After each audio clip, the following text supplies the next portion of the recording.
1012, and it gives me 1,250 feet. Texas. Announced the arrival of their flight from Los Angeles and Chicago.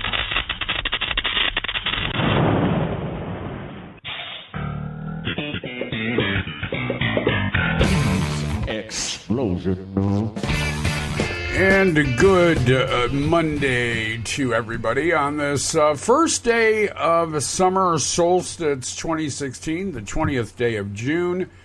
A pleasure to be with you. It's a good day not to be Corey Lewandowski, and we'll get to all that in just a minute. I am Tony Trupiano. Truly an honor to be with you for the next 30. Well, I'll only be with you 30 minutes. He'll be with you the rest of the time. The next 60 minutes. Joining us now is Richard Zombeck, the Z in TNC. Geez, I guess I haven't done this in a while.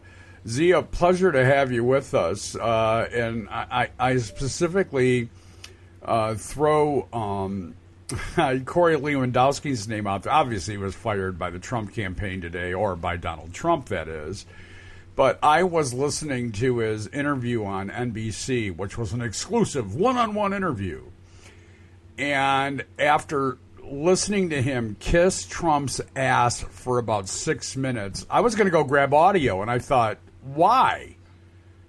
Why would I want to do that? Yeah, I know. I have no good response for you, Tony. Well, you know, it's kind of like you and I had this conversation off air, and I don't recall if we had it on air. But, you know, there are a lot of media outlets that are not mentioning the Orlando murderer's name any longer because of the fantasy started part of their life, even though he's dead now, etc. Well, I kind of feel that way about Corey Lewandowski, who is, in his own metaphorical way, massacred millions of Americans. And I don't want to give him any more. I mean, he was enjoying this exit ass-kissing interview he was doing about Donald Trump. What an honor it was. He's still going to be a New Hampshire delegate, and you know, he still plans to work on the campaign, and nobody on the family forced him off. And you know, it's just things are starting to get serious now. Okay, so things are starting to get serious, so I lost my job. Yeah. Well, there's a recommendation, right? Yeah, exactly. That makes sense to me. It makes sense to me. Listen, I was driving back from Maine, so did they give any reason why they canned him? Nothing but speculation. The speculation is that Ivanka has had enough. That Ivanka, the future VP. Well, no one else is going to take the job. No, that's not true. Chris Christie would. Is Chris Christie still sucking up, willing to take the job? Absolutely. Really? Would you take a bullet for Trump? Actually, I read an article this weekend that no, I wouldn't. I read an article this weekend that Senator Tom Cotton from Arkansas is not chasing away that chatter. Of course, if I were a senator from Arkansas, I don't know that I would either. Anything that make me look any better, I would, or maybe worse, I don't know, depending on your point of view. But yeah, I would have no problem with that. Yeah, if I was Tom Cotton, I would take it too, because I'd be a moron. I mean, here's, Here he goes. Hello, yeah. Richard Zombeck. Welcome back. Nobody wants. I mean, I can't see tanking my political career. The illustrious political career that I actually have, to be Donald Trump's vice president. Well, I mean, this just goes with the entire. I don't know, three-ring circus, the Barnum and Bailey thing. It seems that it's kind of like when Carly Fiorina agreed to be Ted Cruz's vice presidential pick. She knew when she took it that it was about extending what little fame her narcissistic mind thought she was still owed, yet knowing that it was never going to go beyond a couple weeks. And I think that'd be true whoever agrees to be the nominee as vice president under Donald Trump. You know, it'll give your narcissistic mind a little jolt, but you know that it's not going to go beyond a couple months. Yeah. You will be that asterisk. You will be like, you know, who was the guy that Ross Perot, you know. So you'll, yeah. Have you ever watched or not watched? Have you ever listened to that show on NPR called on the weekends called "Wait, Don't Tell Me"? Oh yeah. Okay. Well, you know that's who this vice presidential candidate will be. He will be about 4 years from now or 5 years from now a question on "Wait, Don't Tell Me." Oh wait, don't tell me question. Hey, listen, we didn't really talk about this, but. I'm kind of scrolling through news because like I said, I was away for a couple of days, and you expect me to believe that you didn't look at the news for a couple of days? I find that impossible to believe. Well, that's a bit of a stretch. All right, but here's when Trump, and I know this is a bit of a non sequitur, but when Trump announced that the judge, and I can't remember his name right now, Carell was biased because he was Mexican in hearing a case against Trump and Trump University. I kind of got the impression that this was going to open the door for other lunatics and whack jobs to claim the same thing about other people. In fact, I tweeted out an article about Trump calling this judge biased because he was Mexican, and put in the tweet, and white judges shouldn't hear black people's trials either because that would be biased, or vice versa. Black judges should be barred out of bias from hearing cases that involved white people. Well, lo and behold, Howard Kurtz, one of the biggest morons on TV news, was on his show on Media Buzz yesterday saying that Anderson Cooper, who is gay, shouldn't be covering things like the Orlando nightclub. Why? Because he's gay, Tony. Because he's gay. He shouldn't be covering things like the Orlando shooting. Didn't we just have this discussion on Thursday's show about what a great job Rachel Maddow did, how difficult it must have been? Yeah. Yeah, she showed great poise and precision, as she always does with everything. Yeah. Yeah, and we mentioned Anderson Cooper, too, in the same vein. But Howie Kurtz thinks that, the gays shouldn't be covering things about the gays because it's biased. Well, that fits into a dialogue that Donald Trump started with the African American. Yeah, there's my African American right over there. That's right, my African American. Did you see the story that I posted late last week from the Associated Press that Trump has either few or no minorities in his executive management team? Yeah, nor really few or any voting for him. A new poll came out that Hillary Clinton basically has every single voter group. Wait. Let's go back to mine. We'll get to yours. Let's get. It doesn't always have to be about you. Well, Lewandowski's a Pollock, isn't he? And I can say that because my name's Zombek.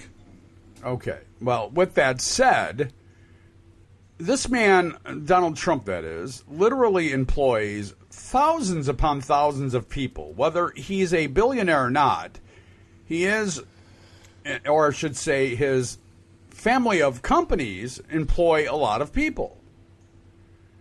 So how do you reconcile that you are the champion of the LGBTQ community, you're the champion of the minority community, you're champion for women, you're a champion for Polak Americans, when you don't have, and minorities, except for your African American, when you don't have any of them in your senior management? How do you reconcile that?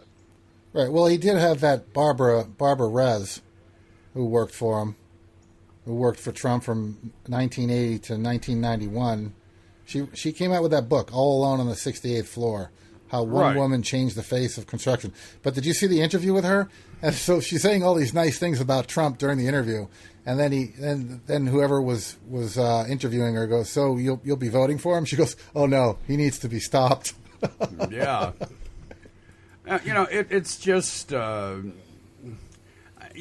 continue to be just absolutely flummoxed by well, actually, no. Now we can go to your half of this, which is the polling. Because although we talk about the uneducated, and we do have the factual data that backs us, that those that are really supporting Donald Trump are the uneducated, and he loves the uneducated. Loves him. He's really starting to suffer a great deal. Now, some are saying, you go back to your question about Corey Lewandowski, why is he out, that even Donald Trump has begun to realize that he's losing. Yeah. And in fact, I think you may have tweeted this out last week. No, it wasn't you, actually, but you probably did, and I just didn't see yours. Trump was out there doing this poll, promoting this poll that showed him losing. Yeah. Wasn't it from like last year or something? It was from May 16th, Yeah. which was a month ago. Yeah. Now, in that poll, he was winning, but in the same poll, he's now losing. Apparently, his Twitter feed's a little slow. Maybe he needs to get high-speed internet. Or he's just an idiot. So there's a story in the Daily Beast that Corey Lewandowski called a co-worker an effing biatch, but not pronounced that way, and yelled at someone for visiting their dying grandmother.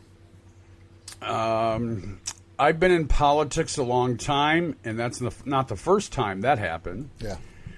Now, let me tell you a brief story, and the odds of somebody that was there in the room that day actually hearing this are probably slim and none. But when I ran for Congress in 2006, I had to have what's commonly called Tommy John surgery, which is a baseball reference, knowing that you're not a baseball guy, or not a sports guy, actually. But my ulnar nerve had to be reset. And your ulnar nerve goes up and down your arm, and it tucks neatly into your elbow. Well, I had it done once, and they didn't do it right, so they had to go back in and redo it. So I ended up with a cast from my armpit to my wrist. And it was not unlike a day like today, which is 90-plus degrees and humid. And I was expected to go out and knock doors. Now, think about that. You're in a cast where you have an open wound that goes the entire length of your arm. It's hot, it's humid, and it's supposed to rain. And, gee, me, the stupid candidate, said, why don't I just get on the phone and do some fundraising calls instead, because it's itching me as it stands right now, and I can't scratch it. And the idea of going out... And somebody in that room that day said, I don't care if your grandmother died, you're knocking doors. Nice. And I said, well, you know what? My grandmother didn't die, and it's my campaign, and you're going to hit that door. You're fired. Oh, there you go. But this does not surprise me, that he would do that. Listen, there are people, and you know this, and a lot of people that listen to this show know this. There are people that are involved in politics, not for the money. God knows that's true, right? These people don't make any money. Although I'm going to check the FCC filing to see what Corey was making. And I'm sure Donald was paying him well. But most people in political campaigns don't make much money. They do it for one reason and one reason only. Power. If you thought I was going to say they want the candidate to win, think again. Yeah. They're always jockeying for their next political job. Yeah. Because, on election day, Z, the next day you're unemployed. I don't care who you are. The vast majority of people that work on campaigns, win or lose, you all end up in the same bullpen. Some of you just get more opportunities than others. That's all. That's the only difference. Everybody ends up in the same bullpen. So, I don't know. Just really interesting stuff. Really interesting So stuff. you had mentioned that I'm not a big sports fan. My wife and I were driving home and we were listening to NPR and they were talking about the Red Sox and saying that Stephen Wright was going to be pitching tonight. And I looked at her and I said, "That's going to be hilarious." Ah, ha, ha, ha, ha. And for those of you that aren't into comics, well, then that went over your head. That's funny. Actually, that's funny. All right. So, you and I, and we'll share this conversation with the audience because I'm sure they're having it as well. In the last at least 2 weeks, if not 3, but 2 weeks for sure. With the exception of a little blip here and there, the political conversation is not changing at all. Now imagine if we had to do this as programmers, and we had to put together a 24/7 podcast network of people to talk politics. What a challenge that might become. Now I know why they're playing Caught on Camera and Lockdown on MSNBC. I mean, there's only so much you can say about this crap before you kind of look at each other and go, oh my God, really? Yeah, I know.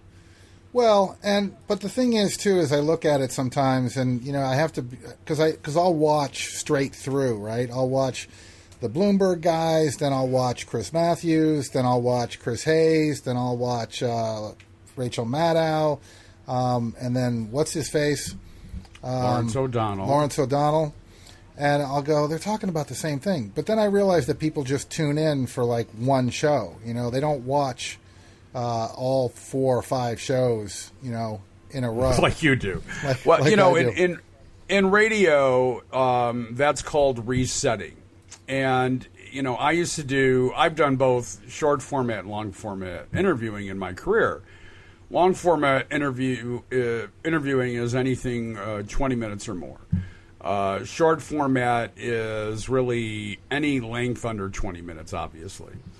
And long format interview, you have to reset. You have to reset who the guest is. You have to reset the topic. And you're thinking to yourself as you're doing this, well, of course that's who I'm talking to. And of course this is what I'm talking about. But, people's watching or listening habits, they're a little ADD. So if they came in 5 minutes into the interview, they're not going to know who your guest is. They might guess at it, or you might accidentally say their name. But that's why, you'll hear me all the time say, well, Richard Zombeck.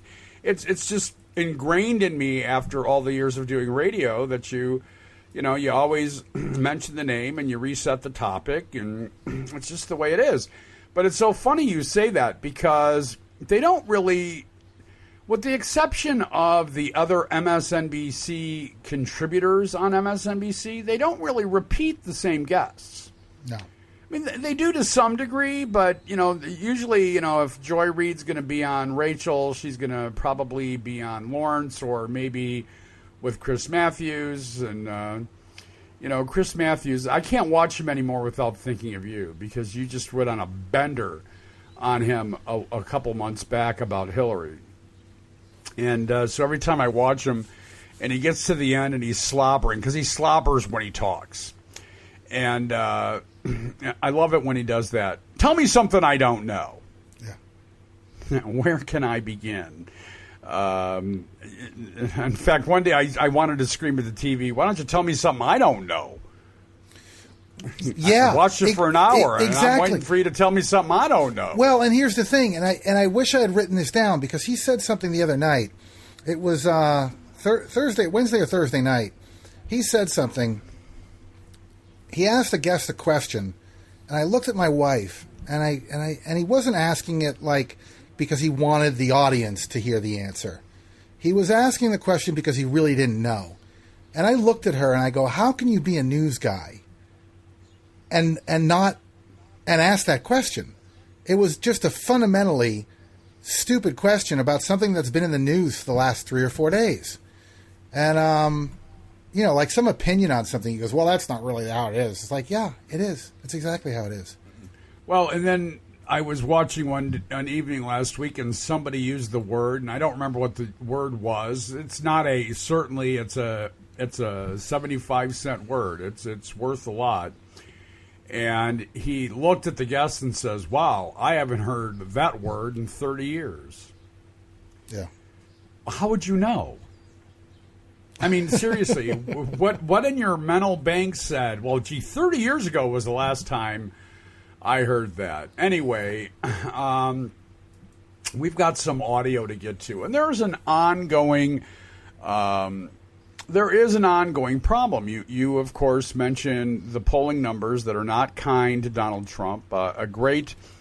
Actually, a couple great reads out there and what's happening to the Donald and his numbers, especially since Orlando. We know that in modern political times, no candidate has ever been down this much in the polls, this close to a convention. We know that with great certainty. We also know that he has gone out of his way. And by the way, a couple things that, and one of them I'll get to now, one of them I'll get to later. We are not going to talk about the 9/11 Orlando shooters tape. We're not going to talk about the transcript. We're not going to repeat any of that because, frankly, it doesn't change a thing. Well, I'm not. You can, but if you do, I'm going to just go find something else to do. Out of respect, I mean, you're feel free to do it. I'm just not going to hang around for it. That's all. And I wouldn't take that personally. So if that's something you want to do, go ahead.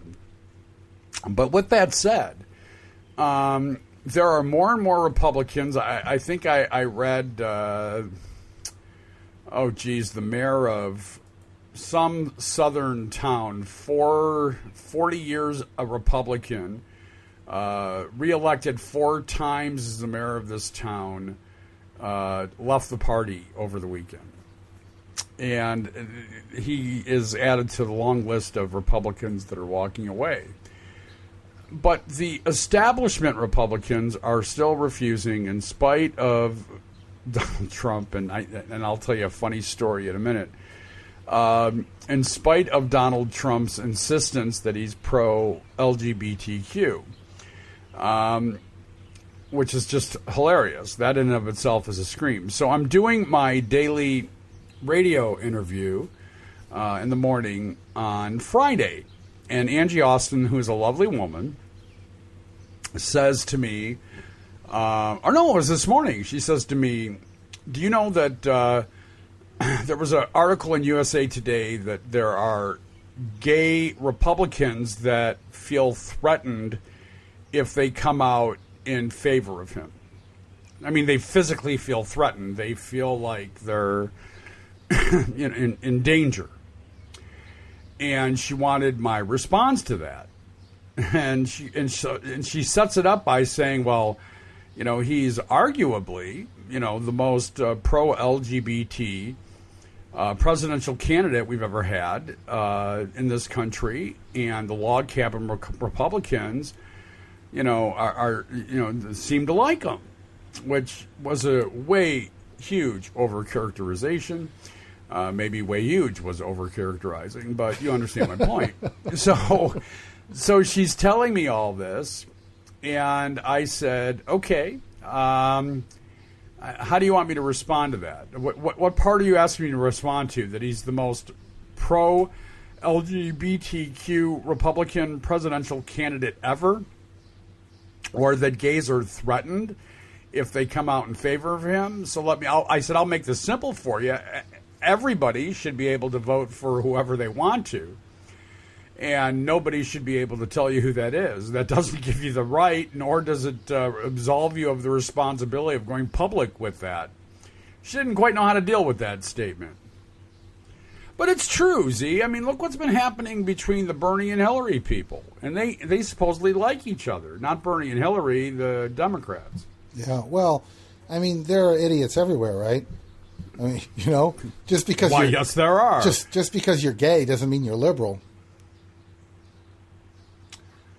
True. Although clearly 80% of LGBTQ people that vote Democrat, but we can have that conversation some other time. With all that said, Donald Trump continues, whether it's polling, whether it's endorsements, whether it's people leaving the party because of him, continues to have his fair share of issues. And by the way, and I don't know about where you stand on this, but firing Corey Lewandowski is not going to gain him any favoritism among the electorate. It's just not. Well, no. It was just an odd choice. The electorate doesn't care about anything. No. So we're going to get to some audio. And, there was the Stop Trump, and then there was the Dump Trump. And now there's just plain out everyday resistance to Trump. And there are a group of delegates who are out there raising money for a legal defense fund because they claim constitutionally delegates cannot be bound to the vote of the people. I'm not buying that necessarily, and I'm not a constitutional scholar, and so I can't address it in that way.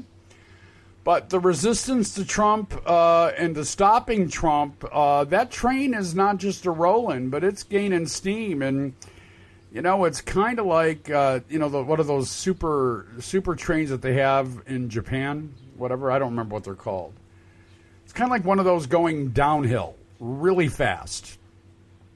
And it's gaining steam. Anyway, let's listen to a little audio on that as the GOP resistance to Trump is not only gaining steam, but it looks like the convention that we thought was going to be fairly chill in Cleveland ain't going to be so chill.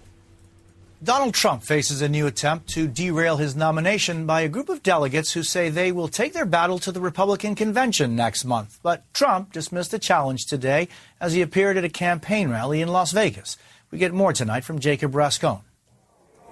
Packed inside a Las Vegas casino, making a different kind of bet. Thousands eagerly awaiting a glimpse of their candidate. The presumptive nominee angry at reports of yet another dump Trump effort, this time led by Republican convention delegates. It's a hoax, I'm telling you. These are the most dishonest people. Who are they going to pick? I beat everybody. But I don't mean beat. I beat the hell out of them. Right? Behind in every national poll for a month and far behind Hillary Clinton in fundraising, Trump is defiant. And by the way, if the Republican Party, and I hope they all come together because I want them to come together, it's great. But if for any reason they get a little bit like they don't want to help out as much, then I'll fund my own campaign. I'd love to do that. Asked about lagging support from party leaders, Speaker Paul Ryan told NBC's Chuck Todd, let your conscience be your guide. The last thing I would do is tell anybody to do something that's contrary to their conscience. Of course I wouldn't do that. Chuck, I get this. This is a very strange situation. This is a very unique nominee. Today, in an interview with NBC's Hallie Jackson, Trump responded. It would be nice if the Republicans stuck together. I think because I'm a different kind of a candidate, and Paul Ryan said that, I'm a different kind of a candidate, I think that I win either way. I can win one way or the other. And he may have to do it without the full support of many Republican governors, notably absent from all 5 Trump events in red states this week. Republicans are damned if they do and damned if they don't. They're damned if Donald Trump is the nominee, and if for some reason the effort were successful to deny him the nomination, it would rip the party apart. Tonight, Donald Trump is in Phoenix, the last stop in a week-long fundraising effort. And in a phone conversation with NBC News, his finance chairman says that fundraising efforts, quote, could not be going better, at least considering his late start. Still far behind Hillary Clinton in this area. Donald Trump says that between yesterday and today alone, he's raised between $12 and $13 million. Jose? Jacob Rascone, thank you. Yeah, and I left that last part in there for a reason, Z. A haul of, that kind of money, $15 million, seems like a lot of, and it is a lot of money, obviously. But in the world of presidential fundraising, it's like 30 cents. Well, yeah, I mean, he's shooting for $1 billion or $2 billion, right?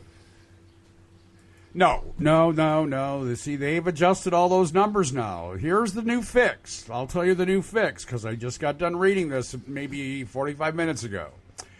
The new fix is they're not going to have their own campaign. The RNC is going to run the Trump campaign. The Trump campaign is just going to raise the money and let the RNC spend it as they will. Of course, that creates all kinds of interesting problems since both sides can't stand each other. Yeah. They only have 30 people on the ground around the country right now. They don't even have an operation in every state yet. Well, and here's the beauty, too, is that if and when Trump loses, he can blame it on the RNC. Well, I'm sure that there's some truth to that. So he has, a week ago Sunday, this horrible tragedy befalls the country, which had international implications, obviously. Outpouring support from millions upon millions of people around the globe.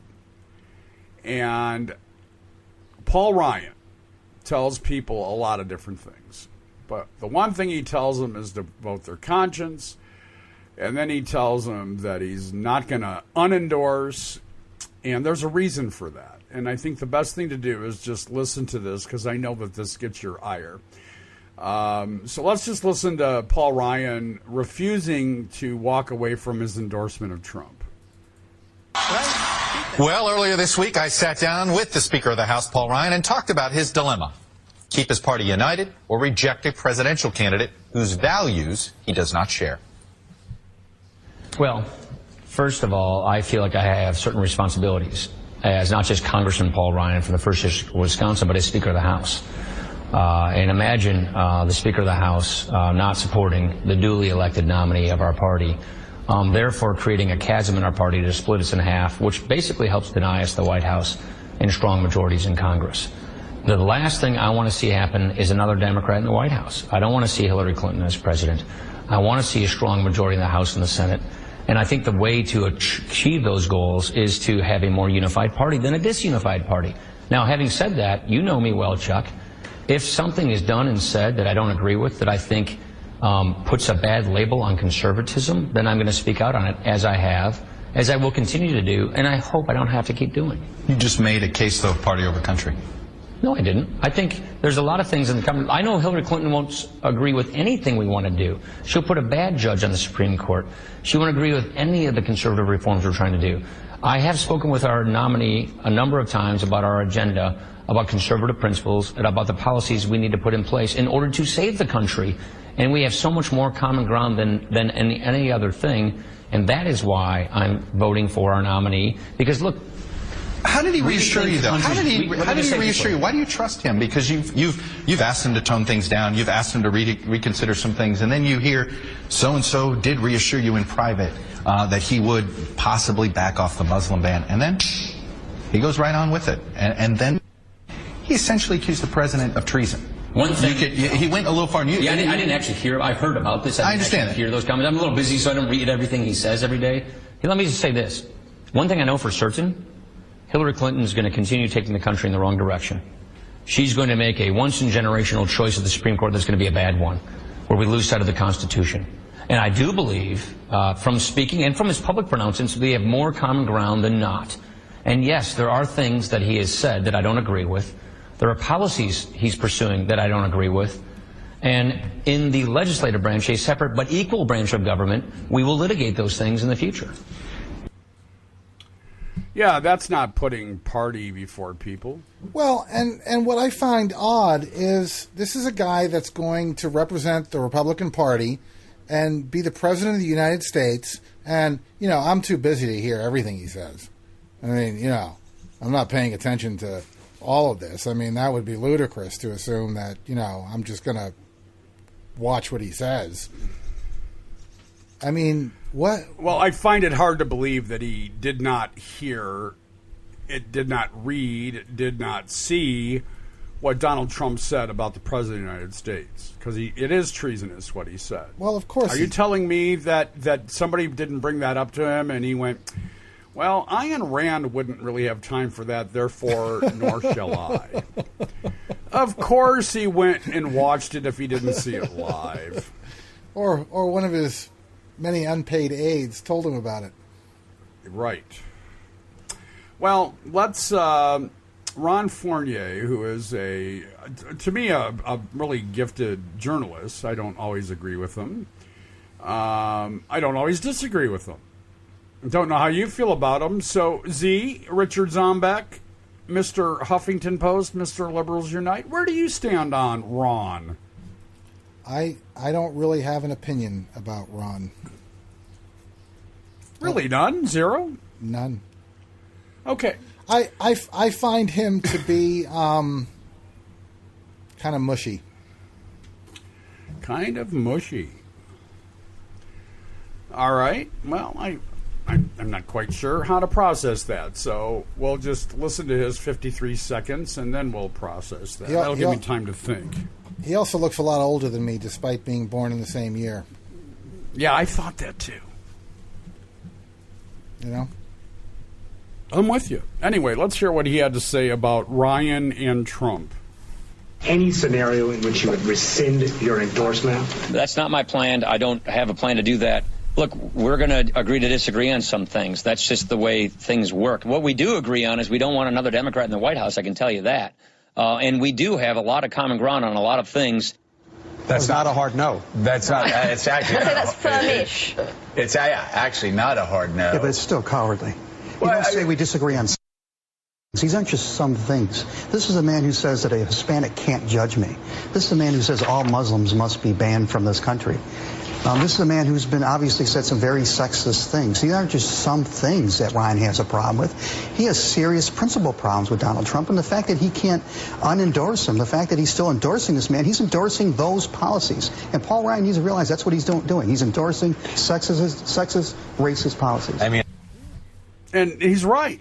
I mean, by not coming out, I mean, there are things that we don't disagree on. Well, that's true of everybody, right? I mean, you and I don't agree on everything, and nor should we, nor would we want to.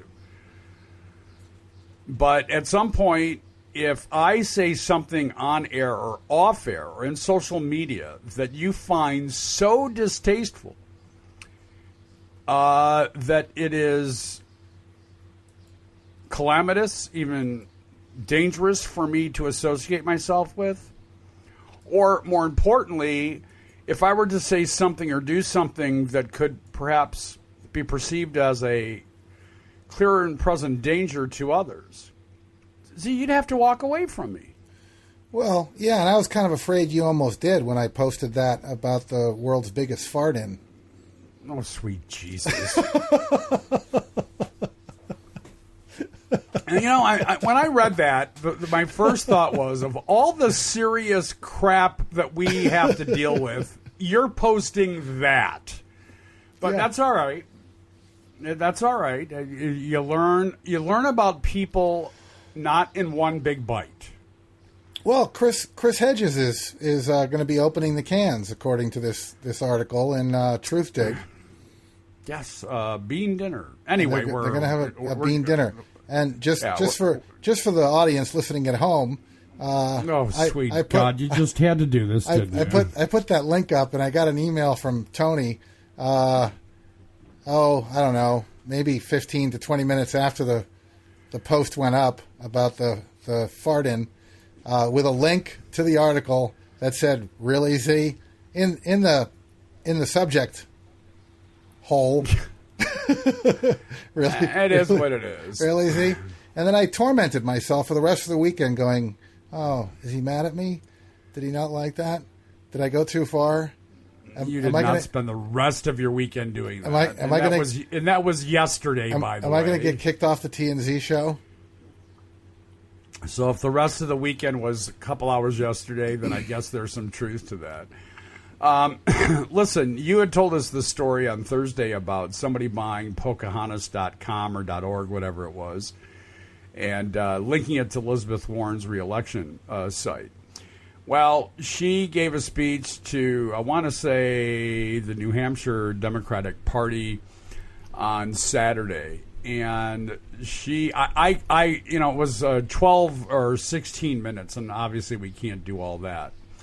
But I loved I love the way she played this out. So before we move on to the toker in chief, and then talk a little gun control here, because today's a big day for that.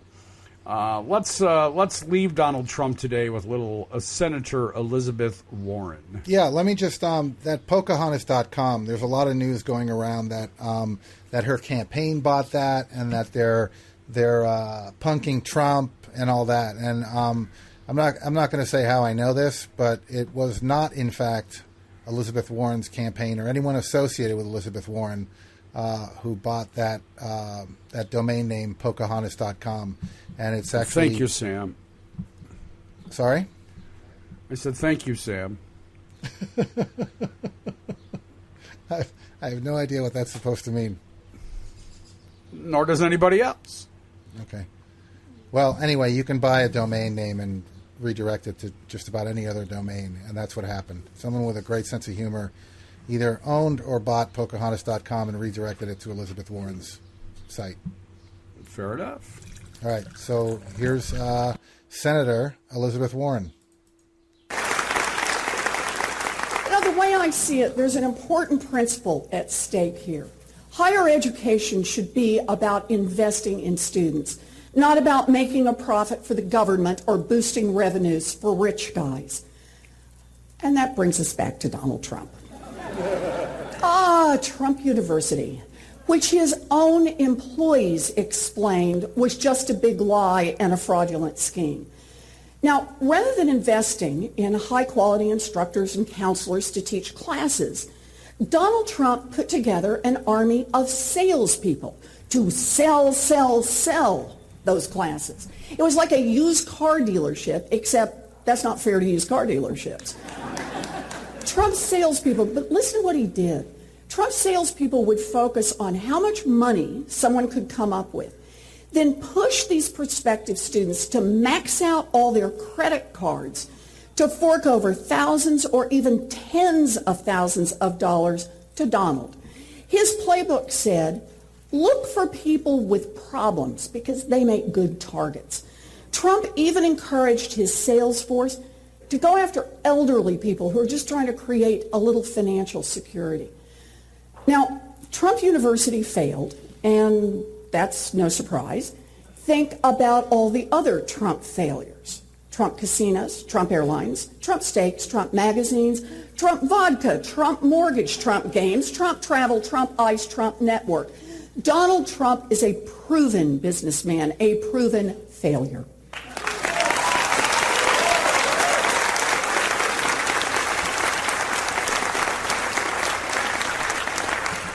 But unlike the people who got stuck with an overpriced bottle of water or a fatty steak, many of the Trump U victims ended up deep in debt, sometimes tens of thousands of dollars of debt that they had no way to pay off. These were ordinary folks who were targeted because they had problems, and Donald Trump saw that he could make a buck off them. Here is a man who builds a business to profit off other people's pain. Donald Trump wants to be commander-in-chief, but he's only qualified to be fraudster-in-chief. She does know how to rattle his cage, that's for sure. All right, Gary Johnson, who has been nominated to be the Libertarian candidate for the presidency, gave an interview to the Hill newspaper, and it was, some of it was predictable, some of it not so much. I learned a little bit about Gary Johnson. At the same time, I think that this, and by the way, CNN on Wednesday evening is having what's been billed as a town hall discussion with Gary Johnson and former governor of Massachusetts, right? Bill Weld. Yes. And so that should be interesting. Anyway, I grabbed a rather large excerpt from this, and we just need to get to it right away because we're running up against the clock and want to really get to the John Oliver piece as well. There's a few issues I wanted to get into with you. I think one that obviously gets a lot of attention is your position on the war on drugs and loosening the drug laws. I guess, can you just explain what your position is on legalizing marijuana, I guess, in particular? And I believe you left a position as an executive for a marijuana firm to run for president this cycle. Can you just tell us how that came about and what you were doing?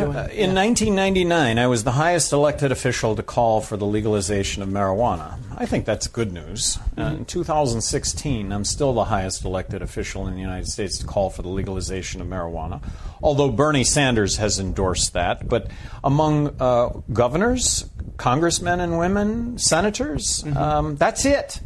And yet 56% of Americans, I think that's a poll that came out today, support legalizing marijuana.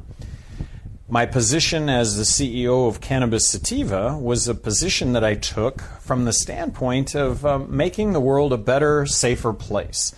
Marijuana products on the medicinal side directly compete with legal prescription painkillers and antidepressants that statistically kill 100,000 people a year. Marijuana products, not one documented death due to marijuana, and these are products that directly compete with products that kill 100,000 people. On the recreational side, I have always maintained that legalizing marijuana will lead to less overall substance abuse because people are going to find it as such a safer alternative than everything else that's out there, starting with alcohol. The campaign to legalize marijuana in Colorado was a campaign based on marijuana is safer than alcohol, and something that is actually borne out. All the statistics in Colorado that were supposed to go south have gone north. And how have those experiments worked out in Colorado and Washington, in your estimation? In my estimation, my son, my granddaughter, and daughter-in-law live in Denver. Colorado is a vibrant place, absolutely exploding vibrancy. Does that have to do with the legalization of marijuana? I think part of it. That we are a really free state, and it shows. Have you used marijuana medically? I've used marijuana recreationally, and as recently as a month ago. Yeah, I have made the I have pledged to not use any marijuana in office, and going forward, I'm not going to use any marijuana in the campaign. I haven't had in the district, and you're in the White House, and it's Saturday night. No, I'm not. I'm not. The notion of getting that call at midnight or 2 o'clock, I think people need to really believe that there'll be a firm voice on the other side of the line. I haven't had a drink. You don't drink either, right? I don't drink. I haven't had a drink in 29 years. It was due to rock climbing. I wasn't drinking and rock climbing, but just the notion of being as good as you can be every day of your life, and that's my life, Jonathan. The best day of my life is today, except for tomorrow. Okay. I love that I was the highest elected official. Yeah, no kidding. Because no one else did. It was just that was good. So I'm looking forward to Wednesday evening and watching the town hall discussion. See, now that's CNN. What I was actually going to segue into that at the beginning of the show, because you were making so many mistakes and talking kind of weird. I thought, maybe you were dipping into the medical marijuana there. See, this is how I figure out how Z perceives me. He just said, talking kind of weird. Yeah, well... What talking kind? Never mind. Well, you said it yourself. I haven't. What'd you say, Richard Zombek? The T in TNZ. Yeah, whatever. That's not talking weird. That's making a mistake. You asshat. It's talking weird. All right. Well, John Oliver never talks weird. Well, at least not when he has a chance to practice, which we don't. Which is pretty obvious as of this the beginning of this podcast. Anyway. Today, and we'll talk about this on this side of this audio, the Senate is going to vote on 4 measures on gun control. I say they're going to vote on them. I didn't say they were going to pass any of them. But let's listen to what John Oliver had to say. And there's just no evidence that these gun laws would prevent these shootings. There is at least an absence of certain proof as to the efficacy of gun ownership laws in the past. To think that somehow gun control is, or increased gun control is the answer, in my view, that would have to be proved.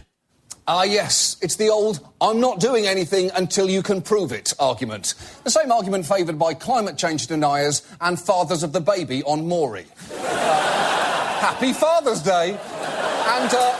And that brings us, the point is, that brings us to perhaps the most ingenious and insidious NRA tactic. Because they don't just manage to block legislation concerning guns, they've managed to block information concerning them too. For instance, one of the major funders of academic research, the Centers for Disease Control, has been hamstrung in studying how best to prevent gun violence for the last 20 years. In 1996, the NRA successfully lobbied Congress to put this restriction into the CDC's budget. None of the funds made available may be used to advocate or promote gun control. Now, the CDC was already banned from advocating for gun control laws, or indeed any form of legislation. But the 1996 Dickey Amendment, named after both its sponsor, J. Dickey, and after the fact it was an extremely Dickey thing to do, had a chilling effect on the CDC funding any gun research at all. CDC funding into gun violence research has plummeted 96% since 1996 to just $100,000 of last year's $5.6 billion CDC budget. The only other things that have dropped 96% in the last 2 decades are Lycos searches and Tickle Me Elmo-related stampedes. And it's not just the CDC struggling to collect reliable gun-related information. For decades, the NRA has successfully lobbied to prevent the ATF from having a database that is electronically searchable by name when tracing the origins of firearms. So, for instance, this is what they have to do with documents from gun shops that have gone out of business.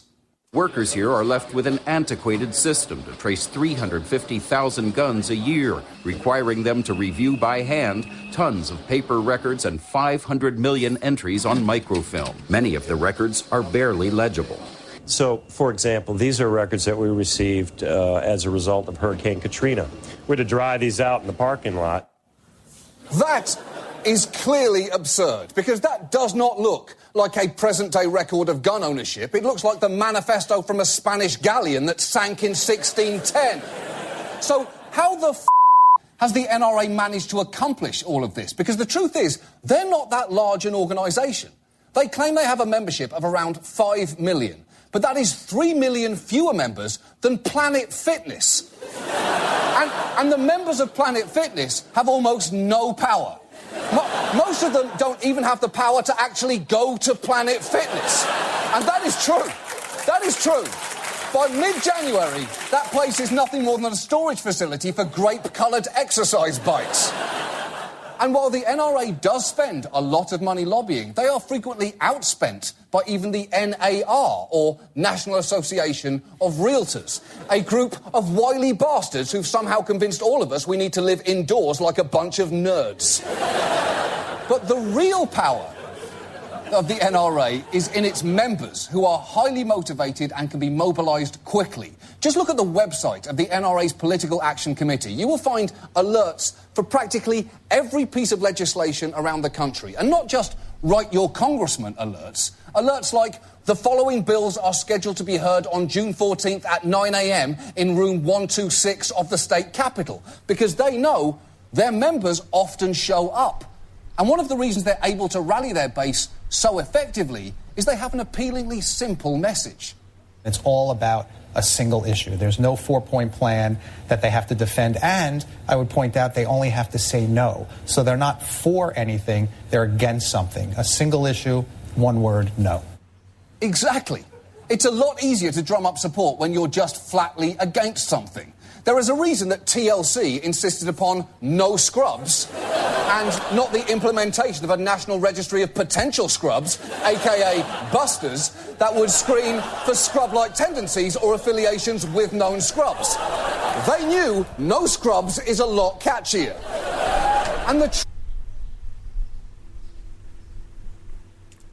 And there it is. And I might have lost Tony. Nah, I'm here. I just didn't hit my mute button. And see, I'm just glad this is almost over because I just found a way to screw up every... Oh, here, no, let me rephrase that. I found out a way to weird out everything on the show today. Actually, I think it's been a pretty good show. I thought it has too, but, who am I? You are, let me remind people, Tony Tripiano, the man of the hour, the man with the power, always sweet but never sour, the man of action, the main attraction, the man you call for satisfaction. Was that an Ellen Freed thing? How'd you like that? That was good. Was that Ellen Freed? I have no idea. Oh, you do know who Ellen Freed is. I do. I used to run a bar in Harvard Square called the Bow and Arrow Pub, and one of the guys used to say that to me when I used to walk in the door.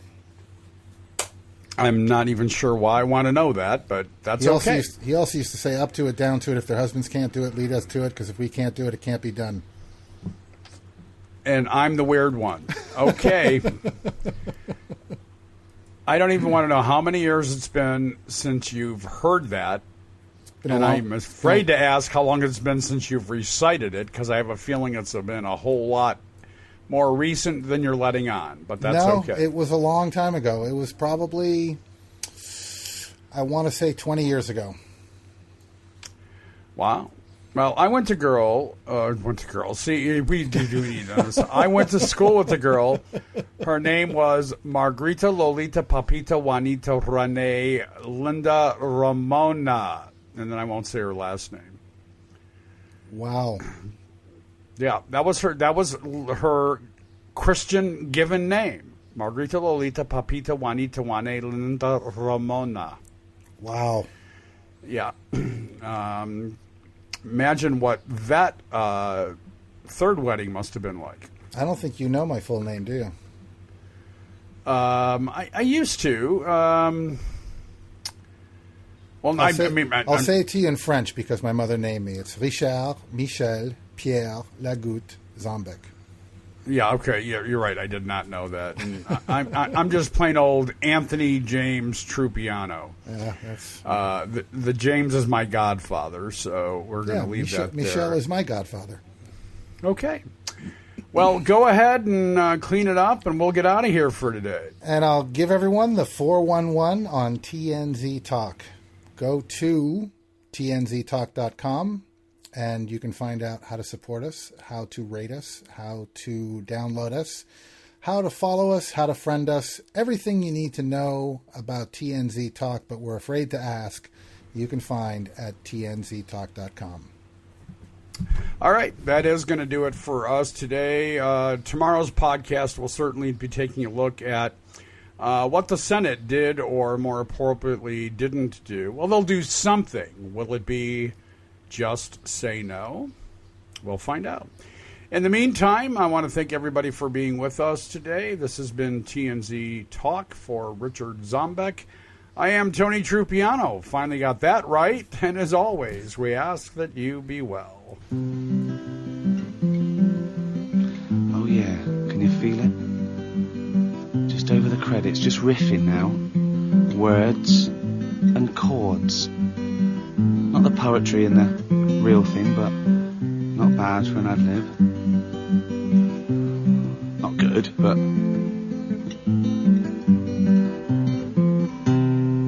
And it's not long enough, so just do a little bit more. And that's nearly done. That's the final credit there. That's the end.